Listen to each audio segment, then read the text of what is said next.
অবৈধ বাংলাদেশিদের জন্য ভারতের মুম্বাইয়ে ভালো ডিটেনশন সেন্টার বা আটক কেন্দ্র তৈরির ঘোষণা দিয়েছেন মহারাষ্ট্রের মুখ্যমন্ত্রী দেবেন্দ্র ফড়নবিস। শনিবার এক প্রতিবেদনে এই তথ্য জানিয়েছে ভারতীয় বার্তা সংস্থা এএনআই। প্রতিবেদন অনুযায়ী মহারাষ্ট্রের মুখ্যমন্ত্রী দেবেন্দ্র বলেছেন, অবৈধ বাংলাদেশি অভিবাসীদের আটক রাখার জন্য মুম্বাইয়ে একটি ভালো ডিটেনশন সেন্টার বা আটক কেন্দ্র তৈরি করা হবে, কারণ তাদের সরাসরি কারাগারে রাখা যাবে না।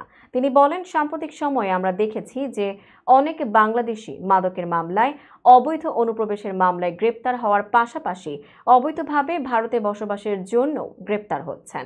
তারা সকলেই বিদেশি নাগরিক এবং তাদের সরাসরি আমাদের জেলে রাখা যায় না, তাদের ডিটেনশন ক্যাম্পে রাখতে হয়। তাই মুম্বাই মিউনিসিপ্যাল কর্পোরেশনের আমাদের ডিটেনশন ক্যাম্প তৈরি করার জন্য জমি দিয়েছে, কিন্তু সেই জমি ডিটেনশন ক্যাম্পের নিয়ম মেনে চলে না। তাই আমরা বিএমসির কাছে অন্য জমি চেয়েছি যেন মুম্বাইয়ে একটি ভালো ডিটেনশন সেন্টার তৈরি করা যায়।